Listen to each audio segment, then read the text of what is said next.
আলাইকুম। প্রতিদিনের মতো একটা ডেইলি ব্লগ নিয়ে চলে আসলাম আপনাদের সাথে। তো যে যেখান থেকে আমার ভিডিওটা দেখছেন আশা করি সবাই ভালো আছেন। আল্লাহর রহমতে আমিও ভালো আছি। তো এই যে রাত্রেবেলা প্রচুর মুখে নিয়ে আসতে বলছিলাম, পাশের ঘরের বাইরে বলছিলাম যে আমার হাজব্যান্ডটা দিয়ে যেন আমার একটু প্রচুর মুখে আনায় দেয়। তো প্রথম বলছিলাম আনায় দিতে 1.5 কেজি। ভাবলাম না 1.5 কেজি তো হবে না, 2 কেজি লাগবে। কচুরমুখী তো খাইতে মজা, কিন্তু করতে সাজা। এই যে এক ডালা কচুরমুখী নিয়ে নিচ্ছি। এখন এগুলো পরিষ্কার করে নেব, কারণ রাত্রেবেলা পরিষ্কার করে নিলে পরের দিন আমি রান্না বাড়া করতে আমার ভালো হবে। তো ভাবলাম যারা আশেপাশে যারা আছে একটু একটু করে সবাই মিলে একটু তরকারি রান্না করেই খাই। বেশি কিছু না খাইতে পারি, অল্প স্বল্প করে একটু তরকারি রান্না করে সবাই মিলে খাই। এর জন্য এই যে এই কচুরমুখীগুলো সব রান্না করবো। এখানে এই যে ঝুড়ি নিচ্ছি। আর এই যে রাত্রেবেলা কচুরমুখীগুলো কুইটা ফ্রিজে রেখে দিয়েছিলাম। আর এই যে পরের দিন সকালবেলা আর কি আজকে এই যে মাছগুলো নামাইছি, মাছগুলো রান্না করবো। এখন সুন্দরভাবে পরিষ্কার করে নেব এগুলো। এখানে মাছগুলা সুন্দরভাবে কুইটা ধুয়ে নিছি। আর এইখানে এই যে কচুরমুখী সিদ্ধ দিয়ে দিছি, হালকা একটু বাপায় নিব। এখন নামাই ফেলাইব। হলুদ মরিচ মাখাই নিছি। আর এইখানে এই যে ফ্রাই প্যান বসাই দিছি তেল দিয়ে। মাছগুলো ভাজা নেব। আমি হালকা ভাজা দিয়ে রান্না করব। কাঁচা কাঁচা কেমন জানি ভালো লাগে না। আসলে ইলিশ মাছ কিন্তু কাঁচাই ভালো লাগে, কেন জানি আমার কাছে ভালো লাগে না।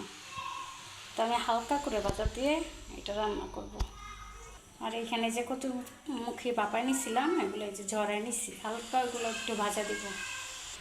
মাছগুলো এখন দিয়ে দেবো একটা একটা করে।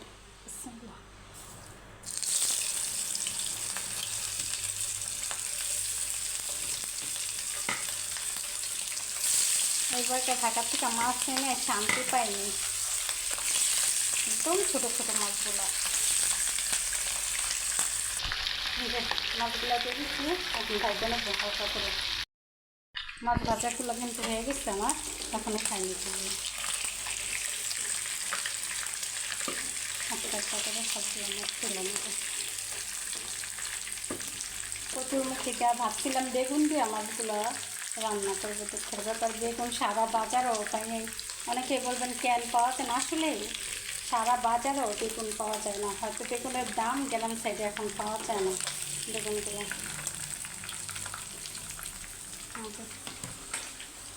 সবগুলো মাছ এখন পাইতে নেব এইভাবে।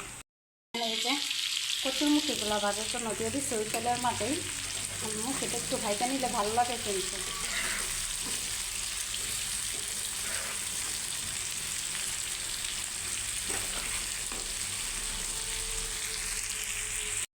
এই যে তরকারিটা কষা দিচ্ছি আর কি, মশলাটা এই যে কষা নিতেছি। তো মশলাটা কষানো না হলে এই যে ভেজে রাখা মুখিগুলো দিয়ে দেবো এইখানে, কচুরমুখী আর কি।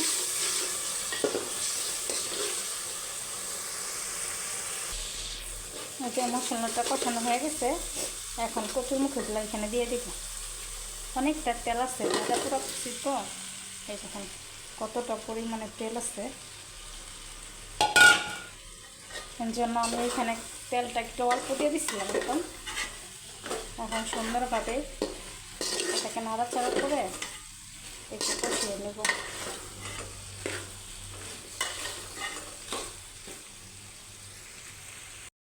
আর এই যে এখানে কিন্তু কচুরমুখীগুলো কষানো হয়ে আসছে না, যেহেতু এটা আমি ভাতে নিয়ে আবার ভেজে নিচ্ছি। অতটা মানে সিদ্ধ করার দরকার নেই কষানোতে। তো এখন ঝোলের জন্য পানি দিয়ে দেবো। এই যে আমি ঝোলের জন্য কিন্তু পানি দিয়ে দিচ্ছি। এখন এটাকে ঢাকনা দিয়ে ঢেকে দিই।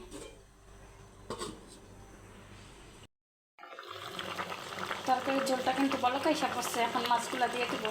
মাঝখানে আমি একটা টমেটো কাইটা দিয়ে দিচ্ছিলাম, মাছগুলো দিয়ে দিলাম। কত কত তেল আর কি।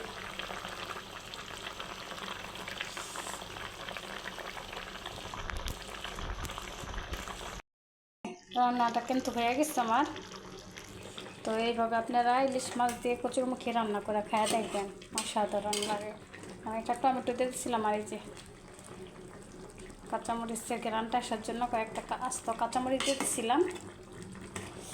তো কেমন হচ্ছে আমার এই কচুরমুখী ইলিশ মাছ দিয়ে রান্নাটা অবশ্যই কমেন্টে জানাবেন। তো আল্লাহ হাফেজ, সবাই ভালো থাকবেন। ভিডিওটা আমার এই পর্যন্তই।